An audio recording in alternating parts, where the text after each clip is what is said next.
Parasa TV ద్వారా అందిస్తున్న ఇదండి నా జీవిత కథ 62వ భాగం కాలేజీ పర్వంలో మొదటి భాగానికి మీ అందరికీ కూడా హృదయపూర్వక స్వాగతం. ఈ రోజు నుంచి కాలేజీ పర్వం ప్రారంభమవుతోంది.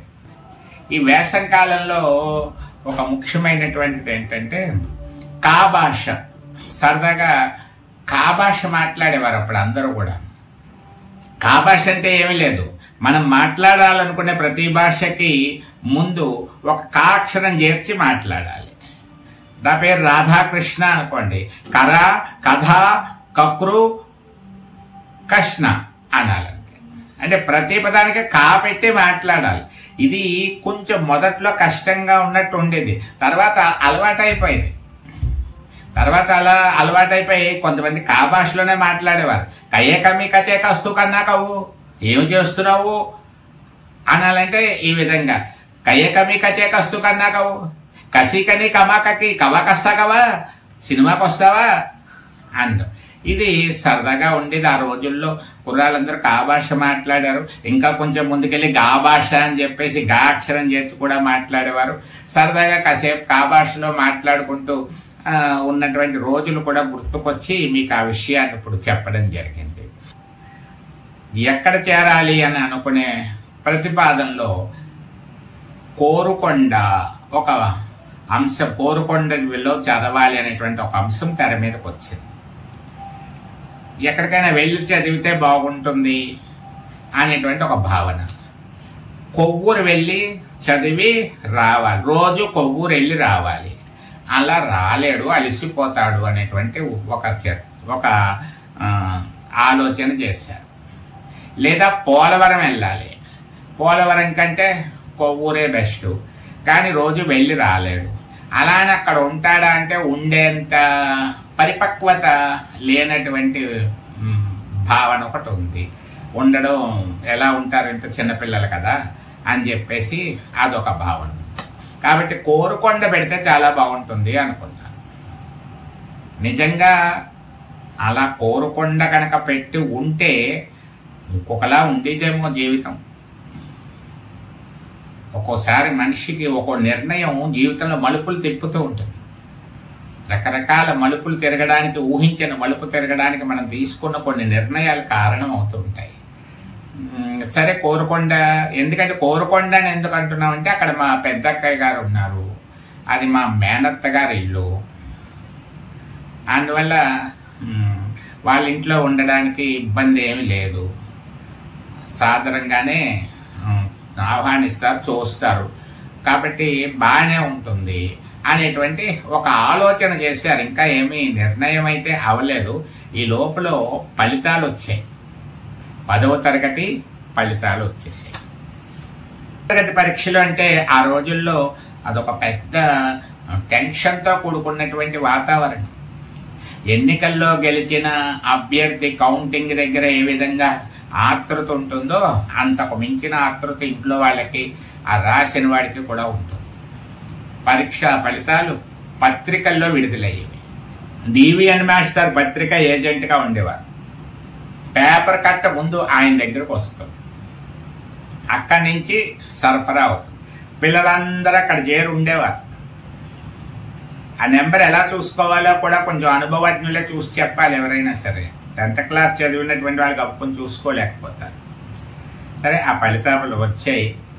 ఆ ఫలితాల్లో ముందుగా పాస్ అయితే చాలనుకున్నటువంటి భావన కాబట్టి 3rd క్లాస్ చూశారు. 3rd క్లాసులో లేదు, 3rd క్లాసులో లేదు అని అనౌన్స్ చేశారు. అంటే ఇంకా దాదాపు ఫెయిల్ అనేటువంటిది కన్ఫర్మ్ అయినట్టు, లెక్కలోకి వచ్చేసినట్టే లెక్క. ఎందువల్లంటే పాస్ అవడమే గొప్ప అప్పుడు ఉండేటువంటి పరిస్థితుల్లో. 1st క్లాస్ ఎలాగా రాడనేటువంటి ఒక భావన ఉంటుంది, మనకి ఉంటుంది. పెద్దగా చదివింది లేదు, అంతంత మాత్రంగా చదివామని చెప్పేసి. కాబట్టి 2nd క్లాసులో చూశారు. 2nd క్లాసులో చూసేటప్పటికీ అందులో ఉంది. అమ్మయ్య అనుకున్నాం, 2nd క్లాసులో ఉంది అన్నాం. ఇంకా తర్వాత ఒకళ్ళు అయిపోయాక, మొదట అయిపోయి ఇంకా తర్వాత ఇంకెవరు పాస్ అయ్యారు, ఎవరు ఫెయిల్ అయ్యారు అదృష్టవశాత్తు మా బ్యాచ్లో చాలా మంది పాస్ అయిపోయాం. మొత్తం మీద ఏమైందంటే అందరూ కూడా గట్టెక్కేసినట్టే 10వ తరగతి. అందువల్ల మాకు ఆనందమే, పాస్ అయ్యాం కాబట్టి ఆనందమే. 360 మార్కులకి ఫస్ట్ క్లాసు 332 మార్కులు వచ్చాయి. 332 మార్కులు హిందీని ప్రత్యేకించి చూసేవారు. హిందీ అయితే 300 వస్తే 5 సబ్జెక్టుల మీద 5 6 300 ఫస్ట్ క్లాస్. 302 వచ్చాయి హిందీ కాకుండా. హిందీ కొంచెం రాయడంలో అర్థం చేసుకోగలుగుతున్నాం కానీ రాయడంలో కొద్దిగా సరిగ్గా ప్రదర్శన ఇవ్వకపోవడం వల్ల ఏమైంది 30 మార్కులే వచ్చాయి. లేకపోతే బాగానే ఉండేది. అలాగా 332 మార్కులతోటి 10th క్లాస్ సర్టిఫికెట్ రావడం అనేటువంటిది జరిగింది. మళ్ళీ ఆ రోజు మళ్ళీ అందరం కలిసి సినిమా ఫస్ట్ సినిమా మళ్ళీ ఆ వేళ ఇంక అందరికీ పర్మిషన్ సినిమాకి వెళ్ళి సరదాగా గడిపిన తర్వాత ఇంటర్మీడియట్ ఎక్కడా అనేటువంటిదే ఒక చర్చ కొంచెం మొదలైంది అన్నమాట. ఆ విధంగా ఇంటర్మీడియట్ వచ్చినప్పటికి కోరుకొండ వెళ్ళి అప్లికేషన్ కూడా పెట్టి రావడం జరిగింది. కోరుకొండలో intermediate first year application Rajababu ప్రభుత్వ జూనియర్ కళాశాలది. సినిమా యాక్టర్ రాజబాబు ఆ రోజుల్లో 25,000 రూపాయలు విరాళంగా ఇచ్చాడు కాలేజీ స్థాపనకు. మిగతాది ప్రజలందరూ డొనేషన్స్ వేసుకుని హై స్కూల్ని కాలేజీ లాగా మార్చారు. అందువల్ల అక్కడ మా మామయ్య గారు కూడా ఉన్నారు, రాధాకృష్ణమూర్తి గారు. ఆయన అక్కడ గోనగూడెం అనేటువంటి ఊరు సర్పంచ్గా ఉండేవారు. చాలా పలుకుబడి ఉన్నటువంటి వ్యక్తి ఆయన. సరే వెళ్ళి అప్లికేషన్ పెట్టి మళ్ళీ బయలుదేరి వచ్చేసాను చూద్దామని. సీట్ అయితే ఎలాగా వచ్చేస్తుంది. ఎందువల్లంటే ఆ కాలేజీకి చైర్మన్ కూడా మా మామయ్య గారు అప్పుడు. కానీ రకరకాల మలుపులు, ఉండలేకపోవడం అనేటువంటిది. ఇంటి దగ్గర వాళ్ళని విడిచి ఎప్పుడూ ఎక్కడా ఉండలేదు. అదొక ప్రధానమైనటువంటి కారణం. అందువల్ల ఒక సాహసం చేయలేకపోవడం వల్ల కొవ్వూరు ప్రభుత్వ జూనియర్ కాలేజీలో అప్లికేషన్ పెట్టి కొవ్వూరులో చేరడం జరిగింది. కొవ్వూరులో బస్ స్టాండ్కి దగ్గరగానే ఉంది కాలేజీ. ఇంకా కొంతమంది నాతో పాటు చేరిన వాళ్ళు ఉన్నారు కాలేజీ. కొంతమంది పోలవరం చేరారు. మేము కొవ్వూరు చేరాం. పోలవరం ఎందుకంటే కొవ్వూరు అంటే అలా రాజమండ్రి వెళ్ళిపోతారు సినిమాలకి వాటికి అని కొంతమంది తల్లిదండ్రులు ఆలోచించి కొంతమందిని పోలవరం ఆ ప్రాధాన్యత ఇచ్చేవారు. ఆ విధంగా కొంతమంది సీతానగరం కూడా జాయిన్ అయినటువంటి వాళ్ళు ఉండేవారు, పడవలు దాటి వెళ్ళేవారు. అలాంటి పరిస్థితిలో కొవ్వూరులో నేను జాయిన్ అవ్వడం జరిగింది. Baig motor bus service BMBS green colour bus ఉండేది, గట్టు బస్సు అని కూడా పేరు. ఆ గట్టు బస్సు ఎక్కి కొవ్వూరు వెళ్ళడం అన్నమాట. 60 పైసలు టికెట్. 60 పైసలు టికెట్ అయితే కన్సెక్షన్ ఉంటుంది స్టూడెంట్స్కి. స్టూడెంట్స్ అని చెప్తాప్పుడు స్టూడెంట్స్కి 15 పైసలు ఎంతో కన్సెక్షన్ ఉంది. 20 పైసలు 40 పైసలు ఇస్తే సరిపోతుంది వాళ్ళు. అలాగా కన్సెక్షన్ టికెట్. కిటకిటలాడుతూ ఉండేది బస్సు.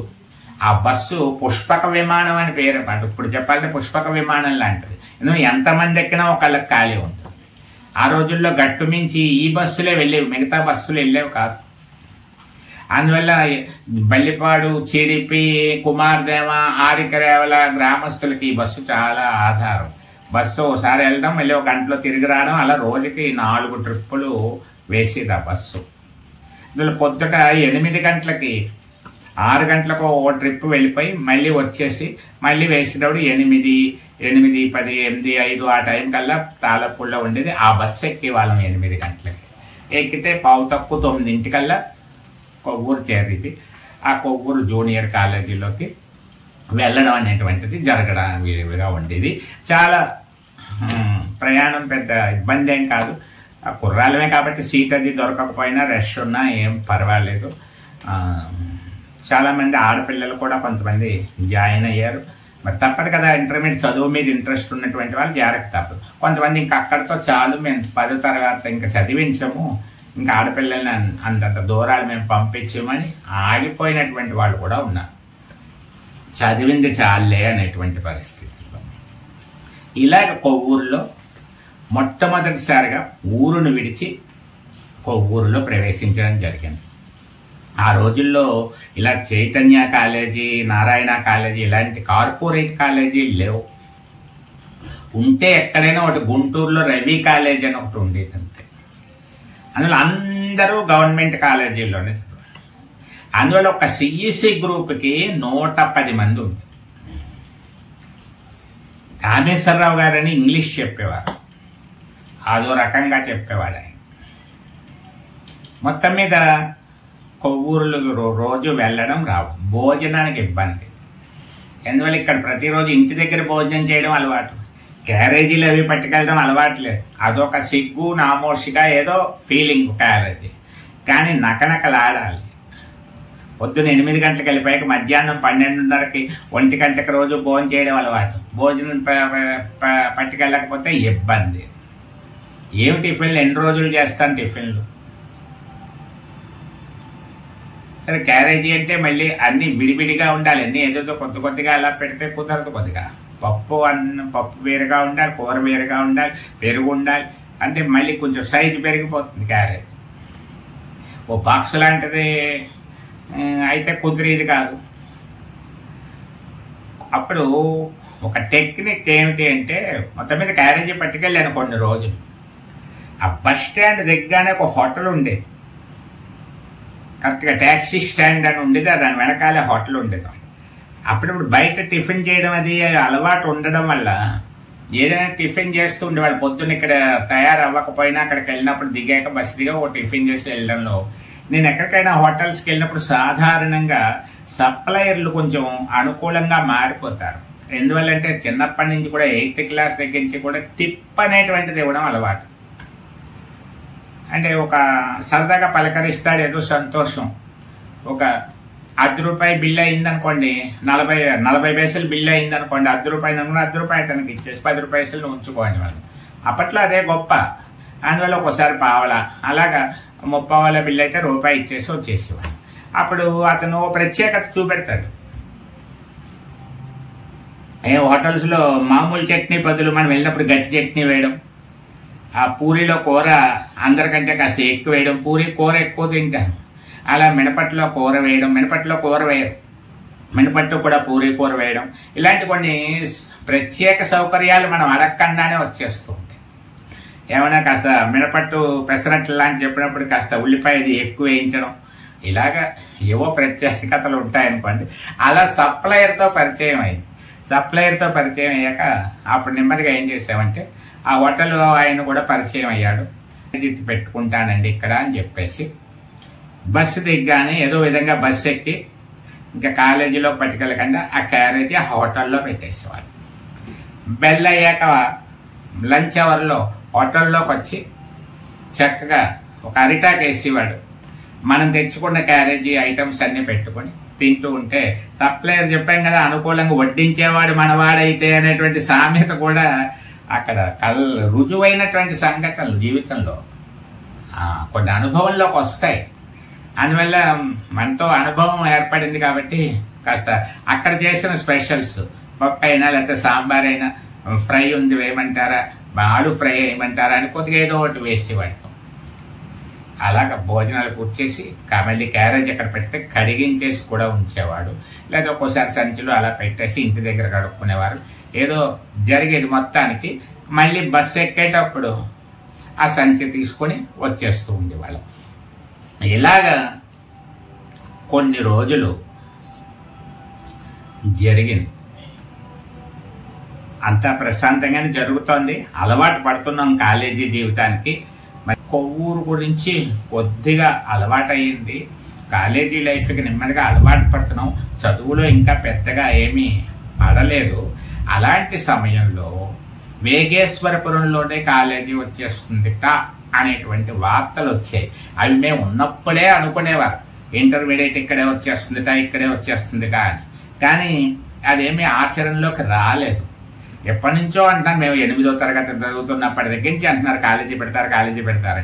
ఏమన్నా కాస్త సరదా తీరింది, వేగేశ్వరపురం వచ్చేస్తేనే బాగుంటుంది, కాలేజీ దగ్గరగా ఉంటుంది, హాయిగా ఉంటుంది, ఈ బాధలు ఉండవు అనిపించేటువంటి ఇది మోజు తీరిందంటారు చూసారా, అయిందా ముచ్చటంటారు, అలాగా ఓ నెల జరుగుతుంది కాబట్టి అనుకుంటున్నాం.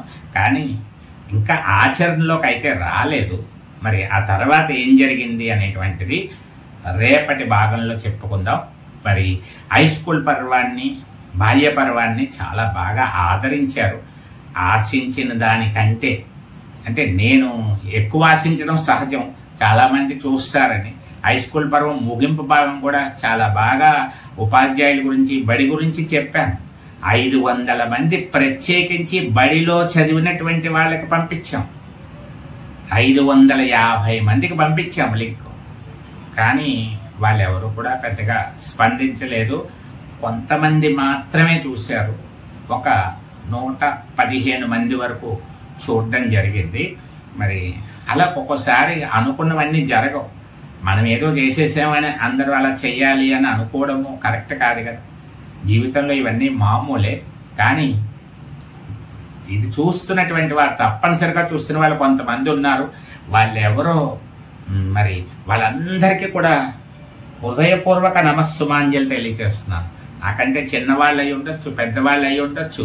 ఎందుకంటే ఆదరిస్తున్నారు, ప్రోత్సహిస్తున్నారు. ఒక సామాన్యుని జీవిత కథా విశేషాన్ని వింటూ ఆనాటి రోజులను గుర్తు చేసుకుంటూ అప్పుడప్పుడు కామెంట్ కూడా చేస్తూ ప్రోత్సహిస్తున్నారు. వాళ్ళందరికీ సదా కృతజ్ఞున్నై ఉంటారు. ఎవరో ఏదో చేస్తారనుకుంటాం, కానీ ఊహించిన వాళ్ళే ప్రోత్సహిస్తూ ఉంటారు. అలాగా మరి కాలేజీ పర్వాన్ని కూడా ముందుకు తీసుకెళ్లవలసిందిగా మీ అందరికీ కోరుకుంటూ సెలవు తీసుకుంటాం.